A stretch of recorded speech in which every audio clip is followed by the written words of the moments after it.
بابر جو تھا اس نے خوبصورت پہاڑی علاقے میں پرورش پائی، اس لیے آپ نے دیکھا ہے یہ لوگ جو پہاڑوں میں رہتے ہیں، یعنی خان جن کو ہم کہتے ہیں یا جو پختون ہیں، یہ قدرتی طور پر ان کی رنگت، ان کی خوبصورتی وہ تھوڑی سی الگ قسم کی ہوتی ہے، لہذا پہاڑی علاقے میں فطرت کے طور پر جو ان میں خوبصورتی پائی جاتی تھی وہ قدرتی حسن سے بھی ان کو بہت زیادہ لگاؤ تھا۔ قدرتی حسن سے لگاؤ کی وجہ سے بہادر اور نڈر قسم کا وہ جو بچہ تھا ظہیر الدین بابر، اس نے بچپن سے ہی کون سے علوم سیکھے؟ شمشیر زنی۔ اب شمشیر زنی سے مراد کیا ہے کہ تلوار چلانا۔ بیٹا یہ پرانے دور میں ان علوم کو بڑی اہمیت حاصل تھی کہ ایک جو بہادر شخص ہوتا تھا وہ تلوار چلانا جانتا تھا، یعنی لڑنا جانتا تھا۔ تیر اندازی، یہ جنگی فنون ہے نا، کہ وہ تیر انداز تھا، یعنی اس کا نشانہ بڑا اچھا تھا، تیر کو بڑے اچھے نقطے پر لگا سکتا تھا۔ شاہ سواری، شاہ سوار کہتے ہیں گھڑ سواری کا۔ اور اسی طرح فنون حرب اس نے سیکھے۔ اب فنون حرب سے مراد کیا ہے بیٹا؟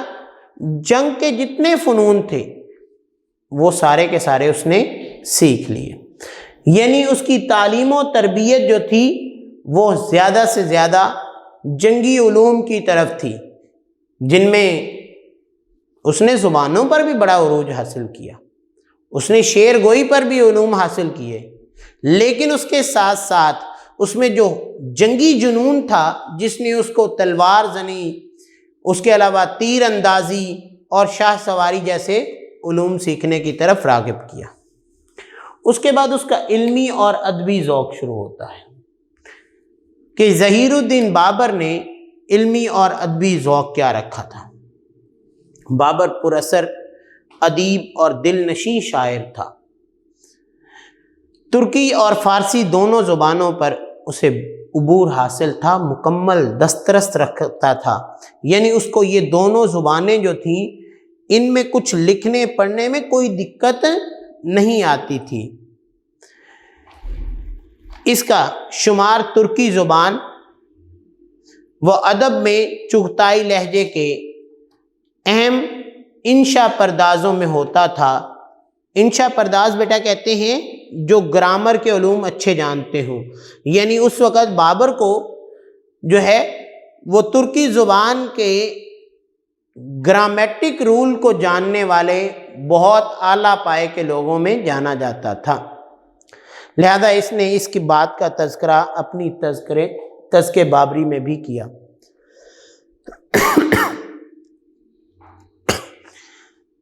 یہ جو تذکرے بابری تھی جو اس نے اپنی آپ بیتی لکھی تھی، یہ کتاب اتنی زیادہ مشہور ہوئی کہ اس کا دنیا میں کئی زبانوں میں ترجمہ کیا جا چکا ہے آج تک۔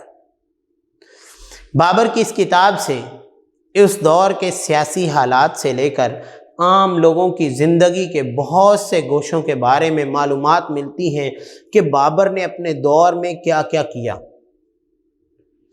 برصغیر پاک و ہند کے بارے میں بالخصوص بابر کی معلومات حیرت انگیز، کیونکہ اس نے برصغیر کے ان حصوں پر قبضہ کرتے ہوئے، ان حصوں پر معاملات کو دیکھتے ہوئے آگے بڑھا تھا جن کے بارے میں پرانے تمام حکمرانوں نے کبھی اتنا غور نہیں کیا تھا۔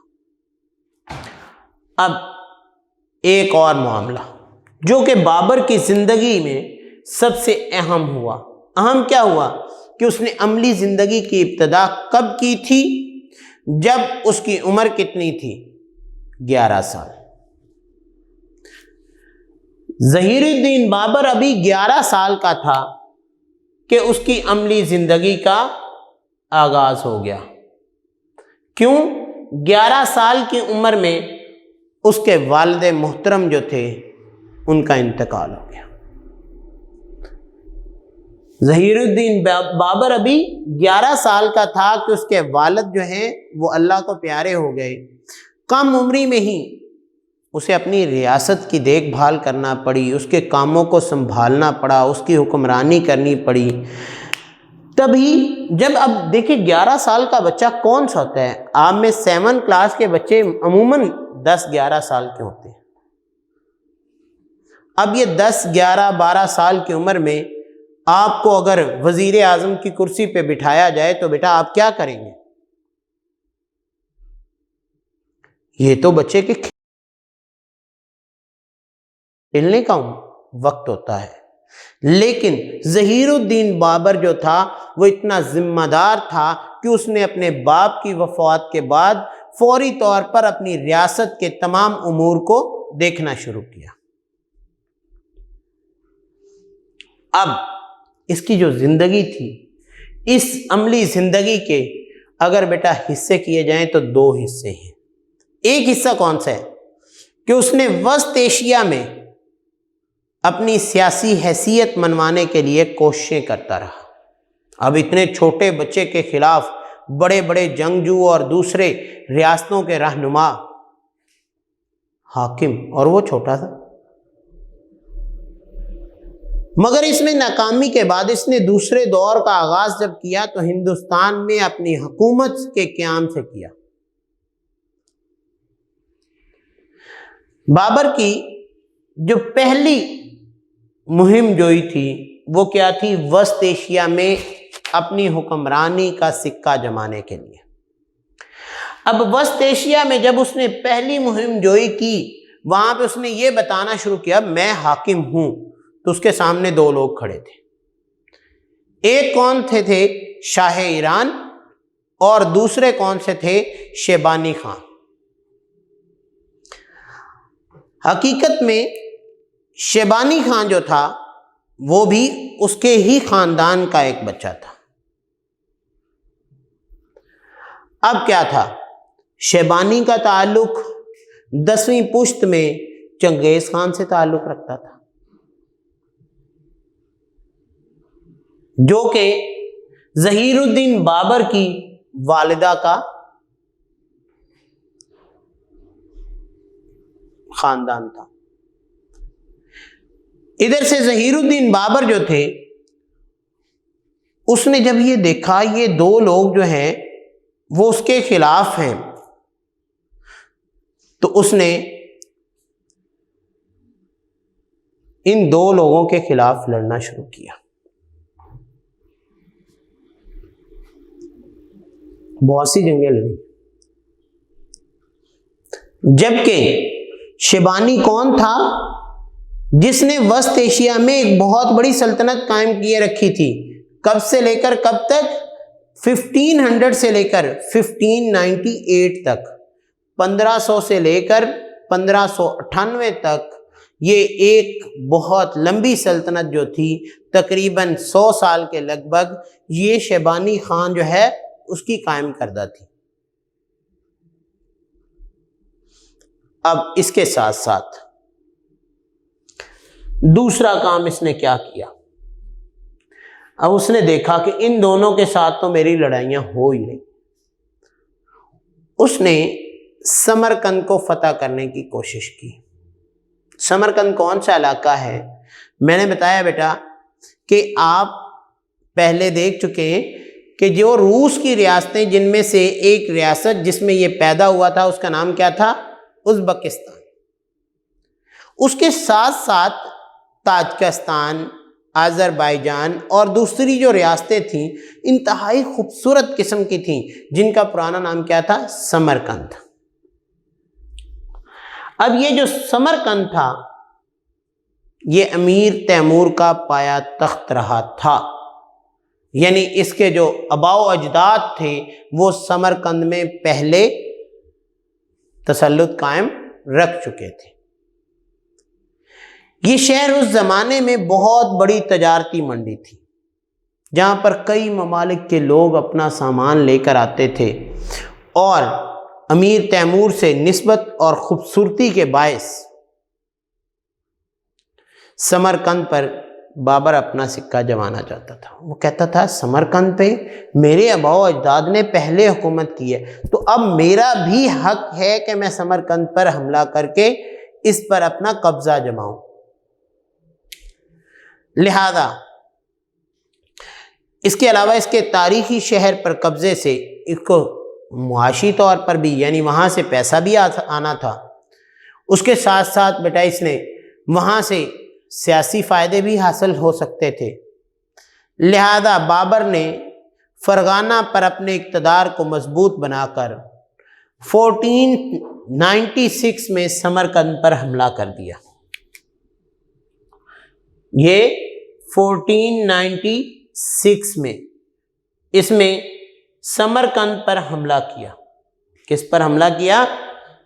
جبکہ اس نے تب تک جو فرغانہ تھا جہاں اس کی حکومت قائم تھی وہاں اس نے سمجھا یہاں تو میرا تسلط ہے ہی، اور اس نے اپنی حکومت مضبوط قسم کی قائم کی اور اس پر حملہ کیا، لیکن سمرقند میں یہ ناکام ہو گیا. پہلے حملے میں سمرقند سے یہ ناکامی کے ساتھ مڑا، واپس آ کے اس نے دوبارہ سے تیاری کرنا شروع کی. دوبارہ تیاری کر کے اس نے 1 سال کے بعد دوبارہ سمرقند پر حملہ کیا، اور اگلے سال یہ کامیاب ہو گیا. اب جب یہ کامیاب ہوا، اتنے خوبصورت شہر جو اس کی خواہش تھی کہ سمرقند اتنا خوبصورت علاقہ جو ہے اس پر میرا قبضہ ہو، تو یہ وہاں پر رہنا شروع ہو گیا. اب جب یہ وہاں پر رہنا شروع ہوا تو ابھی اس کو 11 ماہ ہوئے تھے وہاں پر قبضے جماتے جماتے. 3 ماہ اس نے قبضہ مکمل طور پر لیے تھا. ان 3 مہینوں کے بعد اس کو اطلاع ملی کہ فرغانہ پر بابر کے چچا زاد بھائی نے قبضہ کر لیا. اب سمرقند اس کو فتح کر لیا گیا. فرغانہ میں نقصان کیا ہوا کہ اس کے چچا زاد بھائی جو تھے اس نے وہاں پہ اپنا قبضہ جما لیا. اب بابر صاحب جی سمرقند سے واپس کدھر مڑے؟ فرغانہ کی طرف. ابھی وہ راستے میں ہی تھا، یعنی سمرقند سے لے کر وہ فرغانہ کی طرف جا رہا تھا، درمیان میں تھا کہ اس کے چچا زاد بھائی نے پیچھے سے سمرقند پر بھی قبضہ کر لیا.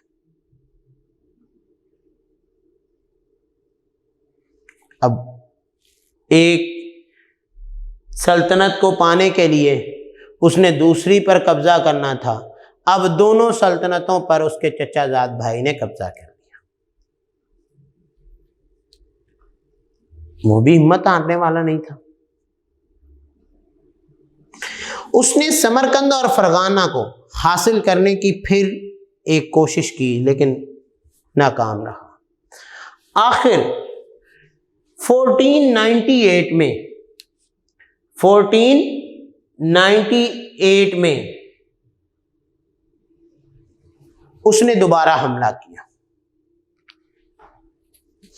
اور دوبارہ حملے میں فرغانہ کو فتح کرنے کا کام مکمل ہو گیا. 1498 میں اس نے دوبارہ فرغانہ کو فتح کر لیا. اس زمانے میں شیبانی خان نے سمرقند کو اپنی سلطنت میں شامل کر لیا. اب 1500 میں بابر نے سمرقند کو فتح کر لیا، مگر 8 ماہ بعد شیبانی خان نے یہ علاقہ پھر سے اس سے چھین لیا. اس دوران میں فرغانہ سے بابر کی غیر حاضری سے فائدہ اٹھا کر اس کے چچا زاد بھائی نے دوبارہ اس پر قبضہ جما لیا. اب جناب بابر صاحب ان دونوں علاقوں سے آزاد.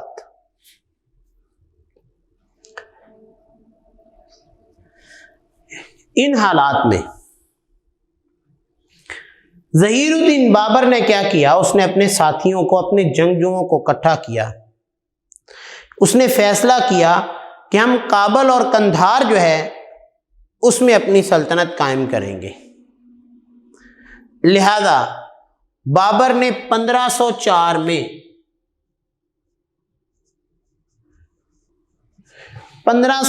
میں کابل فتح کیا اور 1511 میں شاہ ایران کی مدد سے اس نے قندھار پر بھی قبضہ کر لیا۔ لہذا ان دونوں پر جب اس نے قبضہ جمایا، اس طرح بابر نے کابل اور قندھار کی حکومت کو مضبوط کیا اور اس نے رخ کر دیا برے صغیر کا۔ یہ دور تھا 1504 اور 1511 کا۔ جب اس بابر نے کابل اور قندھار میں اپنے تسلط کو قائم کیا تو اس نے برے صغیر کا رخ کیا۔ تو برے صغیر میں اس وقت کس کی حکمرانی تھی؟ لودھی خاندان کی۔ اور میں نے پہلے بھی آپ کو بتایا ہے کہ اس وقت برے صغیر میں ابراہیم لودھی جو تھا وہ حکومت کر رہا تھا۔ تو بیٹا آج ہم نے جو پڑھا ہے وہ ظہیر الدین بابر کے آغاز سے اس کے برے صغیر کی طرف آنے والے سفر تک، کہ ظہیر الدین بابر کا تعارف کیا تھا، پیدا کب ہوا، کہاں پیدا ہوا، اس کے والد کا کیا نام تھا، اس کی والدہ کا کیا نام تھا، اس کے والد کا خاندان کون سا تھا، اس کی والدہ کا خاندان کون سا تھا۔ بابر کا سلسلہ نسب پڑھنے کے بعد ہم نے دیکھا کہ بابر کے معنی کیا ہیں، یہ کس زبان کا لفظ ہے، اس کے بعد اس کی تعلیم و تربیت کیسے ہوئی، کس نے اس کی تعلیم و تربیت میں حصہ لیا، پھر بابر نے جو اپنی تذکِ بابری لکھی اس میں کیا کیا بات تھی، علمی اور ادبی ذوق اس کا کون سا تھا، کتنے سال کی عمر میں ظہیر الدین بابر کے والد محترم کا انتقال ہوا اور وہ مسند سلطنت پر بیٹھا، یعنی سلطنت کی کرسی پر بیٹھا۔ اب ان 11 سالہ زندگی میں، یعنی 11 سال کے ایک بچے نے کیا فیصلے کرنے تھے، پھر اس نے جو مہم جوئی کی، اس کے مخالف کون تھے؟ شاہ ایران تھا، شیبانی خان تھا۔ پھر اس نے سمرقند کی طرف جو ہے وہ فتح حاصل کرنے کی پہلی ناکام کوشش کے بعد 1 سال بعد دوبارہ اس نے سمرقند کو فتح کیا۔ جب سمرقند میں ابھی ٹھہرا تھا تو اس کا اپنا جو خطہ تھا، اپنی جو سلطنت تھی فرغانہ، وہاں پر چچا زاد بھائی نے قبضہ کر لیا۔ وہ اس کو چھڑانے گیا تو اس سے سمرقند بھی گیا، فرغانہ بھی گیا۔ اب اس صورتحال میں کہ جب اس سے وہ دونوں حصے ہی چلے گئے تو اس نے نیا رخ کدھر کیا؟ کابل اور قندھار کا۔ لہذا 1504 میں اس نے کابل پر اپنا تسلط قائم کیا اور 1511 میں شاہ ایران کی مدد سے اس نے قندھار پر قبضہ کیا۔ اس کے بعد برے صغیر پاک و ہند کی طرف بابر نے حملہ کیا، اور اس وقت برے صغیر پاک و ہند میں کون حکومت کر رہا تھا؟ ابراہیم لودھی۔ تو اس کے بارے میں بیٹا ہم ورک فار ڈے 2 میں بات کریں گے۔ آج کے لیے اجازت چاہتا ہوں، اللہ حافظ۔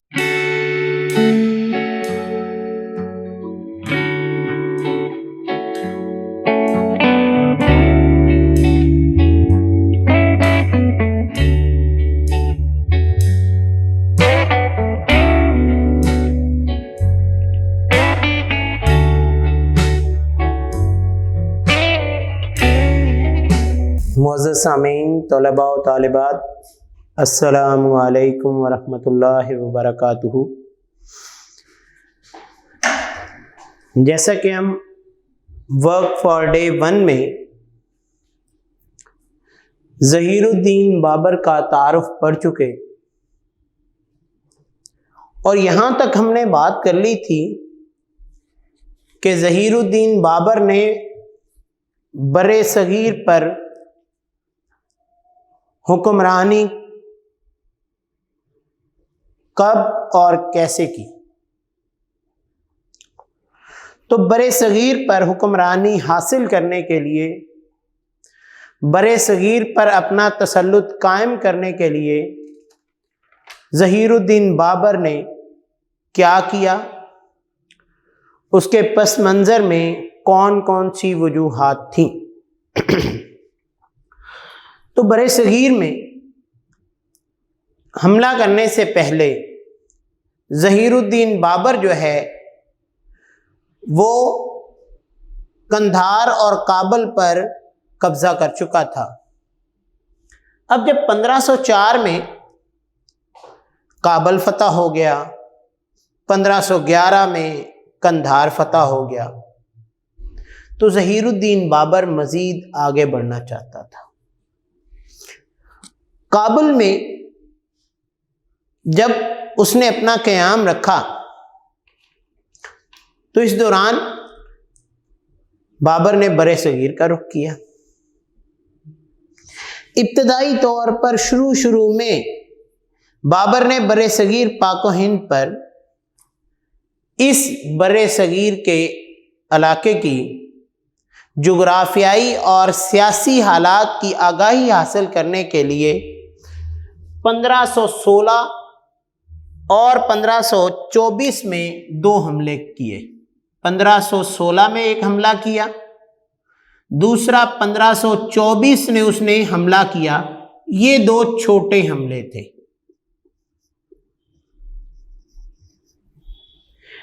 ان حملوں سے اس نے یہاں کے جغرافیائی حالات کو بھی جانا کہ کیا یہاں پر آ کے میری فوج لڑ سکتی کہ نہیں، دوسرا یہاں کے سیاسی حالات کو جانا کہ یہاں پہ کون کون حکمران ہے اور ابراہیم لودھی کے زیر سایہ کن کن علاقوں میں کون کون سے گورنر موجود ہیں۔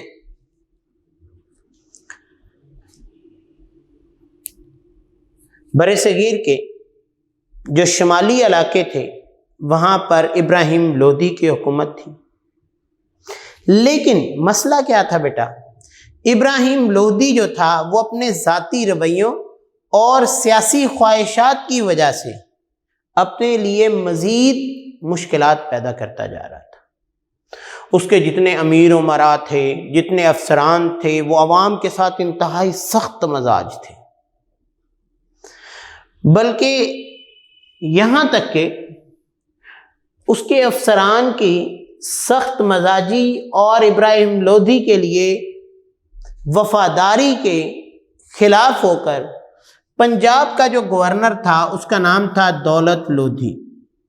دولت لودھی نے ظہیر الدین بابر کو خود دعوت دی کہ ہم ابراہیم لودھی سے بڑے تنگ ہیں، لہذا اس نے اسے کہا کہ تم لاہور پر حملہ کرو۔ کہاں حملہ کرو؟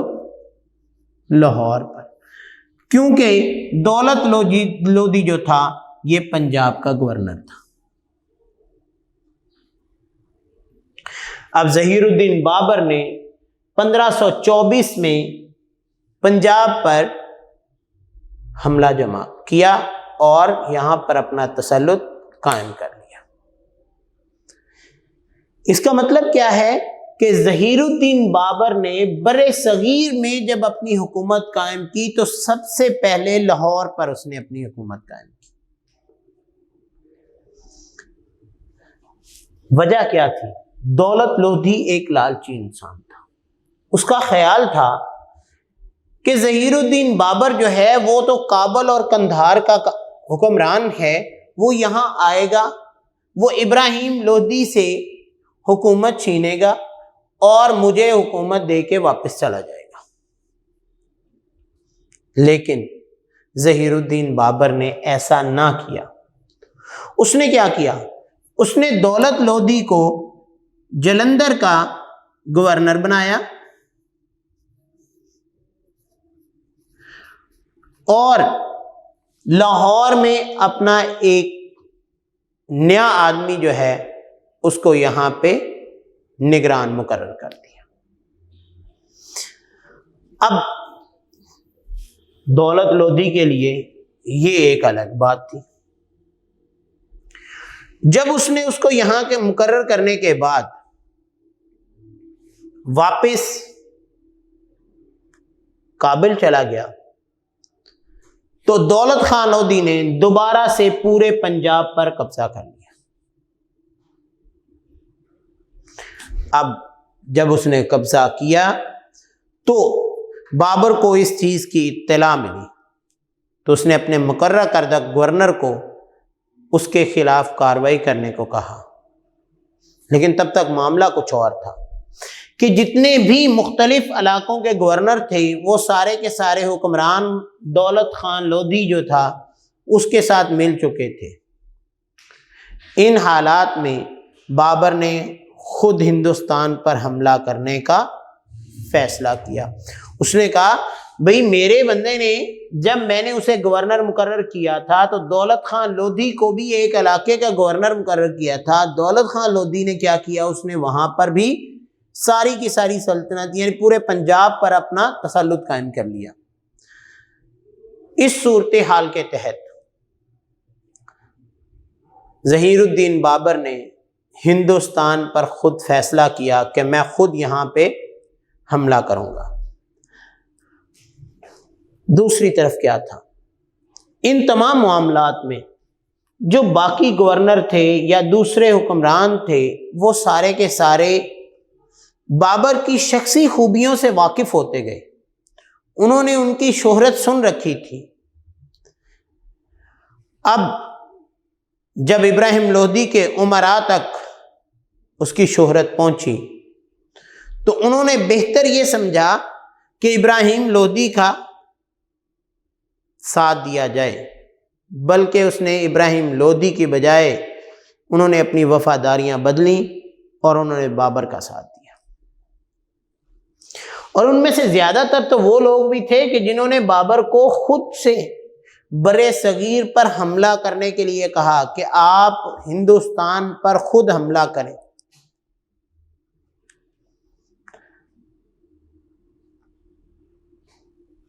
اب دوسری طرف بابر نے جب یہ سارا سوچا تو اس نے ہندوستان کے حوالے سے اپنی فوج کو منظم کیا۔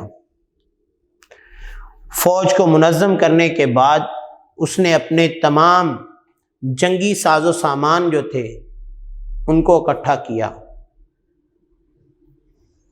جنگی حکمت عملی اپنائی، اور سب سے پہلی لڑائی اس نے پانی پت میں 1926 میں لڑی۔ پانی پت کے مقام پر اس نے 1926 میں جو جنگ لڑی تھی اس کی وجوہات کیا تھی کہ بابر جو تھا وہ کابل سے ہندوستان کے علاقوں کی طرف روانہ ہوا اور بغیر کسی حکمران کی رکاوٹ کے، بغیر کسی مزاحمت کے، کسی کے روکے بغیر وہ سیالکوٹ تک پہنچ گیا۔ اب کہاں کابل اور کہاں سیالکوٹ؟ دولت خان لودھی جو تھا اس کا بابر کے مقابلے میں ٹھہرنا بہت مشکل تھا، لہذا اس نے فوراً بابر کی اطاعت کو قبول کر لیا۔ اس نے کہا ہم آپ کے ساتھ ہیں، ہم آپ کے لیے ہیں۔ اور پنجاب کے مغربی علاقوں کو فتح کرنے کے بعد بابر نے جا کر سٹے کہاں کیا، رکا کہاں بیٹا؟ دلی میں جا کے۔ اب جہاں دلی کی جانب بڑھا، اس دوران ابراہیم لودھی کے ایک بڑے لشکر کے ساتھ پانی پت کے مقام پر ان کی جنگ ہوئی۔ یہ لڑائی جو ہے وہ اپریل 1926 میں ہوئی تھی۔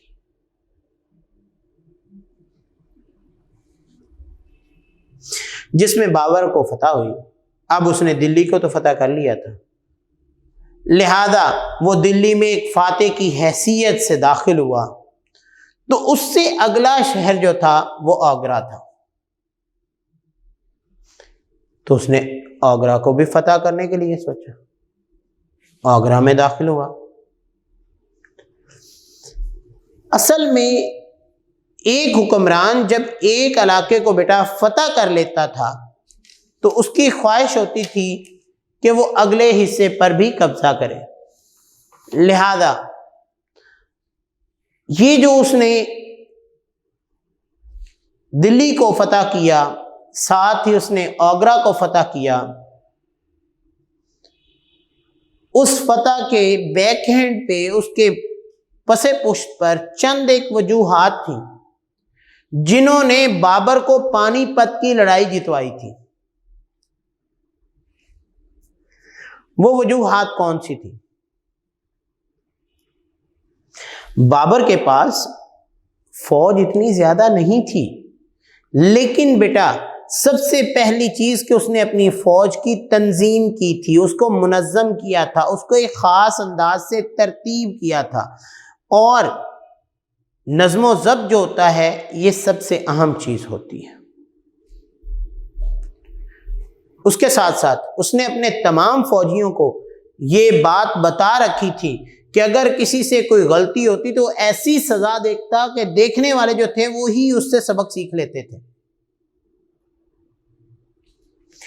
جبکہ بابر کے مقابلے میں ابراہیم لودھی اور رانا سانگا جو تھا ان کی تعداد بہت زیادہ، لیکن ان میں نظم و ضبط نہیں تھا، وہ منظم نہیں تھے، وہ ترتیب میں نہیں تھے۔ لہذا بابر نے اس وقت برے صغیر کے حکمرانوں کی افواج کے بارے میں ایک جملہ کہا تھا۔ اس نے کہا تھا ہندوستان کی فوج مرنا تو جانتی ہے، لڑنا نہیں جانتی۔ وجہ کیا؟ کہ ان میں تنظیم ہی نہیں ہے، وہ منظم ہو کے نہیں چلتے، بھگدڑ مچ جاتی تھی، فوج کے اپنے ان کے جو بندے تھے وہی ایک دوسرے کے نیچے آ کے مرنا شروع ہو جاتے تھے۔ دوسری بات کیا تھی؟ برے صغیر میں توپ کی ٹیکنالوجی استعمال کرنے والا ظہیر الدین بابر پہلا شخص تھا۔ اس کی فوج میں اس کام کے لیے اس نے ایک مخصوص دستہ رکھا تھا جس کی قیادت ایک ماہر توپچی کرتا تھا جو توپ کو چلانے میں مدد دیتا تھا۔ اب بابر کی فوج تھوڑی، لیکن اس میں ایک توپ خانے کا ہونا مخالفین کے لیے، حریفوں کے لیے ایک بہت الگ سی بات تھی، کیونکہ وہاں پہ تیر، تلوار، جنگی ہتھیار یہ چھوٹے موٹے تو سب کے پاس تھے، لیکن اب ایک، جیسے آج ہم کہیں کہ ایک جو ہے وہ ملک، وہ ایٹمی طاقت ہو، دوسرے ملک کے پاس صرف بندوقیں، توپیں ہوں، تو کیا وہ لڑ سکتے ہیں؟ نہیں۔ لہذا اس کے پاس جو توپ تھی اس کو دیکھ کے ہی پہلے تو حریفوں کے چھکے چھوٹ گئے۔ دوسری بات، اس وقت جنگوں میں بیٹا استعمال ہوتے تھے ہاتھی، گھوڑے۔ ابراہیم لودھی جو تھا اس کی فوج میں بہت بڑی تعداد میں ہاتھی موجود تھے۔ اب ظہیر الدین بابر نے جب توپ کا استعمال کیا تو وہ ایک اتنا بڑا ہتھیار دیکھ کر اور اس کے گولوں کی، اس بارودی گولوں کی وجہ سے، ان کی آواز سن کے جو ابراہیم لودھی کی فوج کے ہاتھی جو تھے وہ ڈر کے واپس بھاگے، اور اس کے اپنے آدمی ہی ان ہاتھیوں کے پاؤں تلے روندے گئے، جس سے کیا ہوا؟ ابراہیم کی وہی ہاتھی طاقت تھے، وہ ہاتھی پیچھے کو۔ اس کے بعد بابر نے ایک فوجی حکمت عملی اپنائی۔ وہ کیا تھا؟ وہ جنگ لڑنے سے پہلے پلاننگ کرتا تھا، حکمت عملی بناتا تھا، ارد گرد کے ماحول کو دیکھتا تھا، اپنے بندوں کی طاقت اور دشمن کی طاقت کا وہ اندازہ لگاتا تھا، اپنے سپاہیوں کی کارکردگی کو مد نظر رکھتے ہوئے وہ دوسروں کے ساتھ لڑتا تھا۔ مثال کے طور پر ابھی ہم بات کر رہے ہیں پانی پت کی جنگ میں، اس کی تعداد بہت تھوڑی، اس کے مخالفین ایک بڑی تعداد میں تھے، لیکن اس نے کیا کیا؟ اس نے ایک حکمت اپنائی۔ اب اس نے اپنی فوج میں چھکڑے شامل کر لیا۔ اب چھکڑا ہوتا ہے اتنا زیادہ چوڑا، ایک آدمی اتنی جگہ۔ اب چھکڑوں کی وجہ سے وہ فوج اتنی زیادہ محسوس ہوتی تھی. جب چھکڑوں کی ایک پوری قطار کا استعمال ہوا جس کا مقصد دشمن کو پیش قدمی سے روکنا تھا، اب اگر 4 فوجی آ رہے ہیں ادھر سے، ایک زور سے چھکڑا جو ہے ان کے سامنے، وہ ان کو روکنے میں مدد دیتا تھا. دوسرا کام کیا کرتا تھا بابر؟ وہ جب جنگ لڑتا تھا تو خندق کھدوا سکتا، کئی رکاوٹیں کھڑی کر کے وہ اپنی فوج کو پہلے محفوظ کرتا تھا، اور پھر جنگ میں کوئی بھی حرکت ہوتی تھی تو وہ ہر حرکت سے واقف ہوتا تھا. بڑی حاضر دماغی کے ساتھ، یعنی چوکنا رہتے ہوئے، باخبر رہتے ہوئے وہ اپنی فوج کی تمام حرکتوں کو، سرگرمیوں کو کنٹرول کرتا تھا. جبکہ بابر کے مقابلے میں جو ہندوستان کے فوجی تھے وہ جنگی حکمت عملی سے اتنے واقف نہیں تھے، کیونکہ جیسے آپ سمجھ لیں کہ آپ کی کلاس کو ایک منظم انداز سے ترتیب سے بٹھایا جائے، جیسے آپ بینچز پہ بیٹھتے ہیں، تو کیا ہوگا؟ ایک ٹیچر بھی بآسانی آپ کو پڑھا سکے گا، آپ میں سے ہر ایک کی پہچان کر سکے گا، اور آپ کو اچھی بات بتانے میں سے کوئی دقت نہیں ہے. جبکہ ایک جگہ پر آپ اکٹھے اتنے ہی 30-40 بچوں کو کھڑا کر دیا جائے اور انہیں کہا جائے کہ ٹیچر کی بات سنو، آپ کو پڑھانے لگے ہیں، وہ تو اپنی باتوں میں مشغول ہوں گے، ان میں نظم و ضبط نہیں ہوگا تو وہ کچھ نہیں کر پائیں گے. ایسے ہی ابراہیم لودھی کے پاس تعداد بہت زیادہ، لیکن اس کے پاس فوجی حکمت عملی نہیں تھی، اس کی فوج منظم نہیں تھی، وہ لڑنے کے بجائے بے ترتیبی میں اور بد نظمی سے اپنا ہی نقصان کر بیٹھتے تھے. اس کے ساتھ ساتھ ایک اور کام بابر نے بہت کیا. آج ہم بھی پاک آرمی کے ترانے سنتے ہیں، ان کا مقصد کیا ہوتا ہے؟ آپ جب ان کو سن رہے ہوتے ہیں تو آپ میں ایک خاص جذبہ، شوق، ولولہ پیدا ہوتا ہے.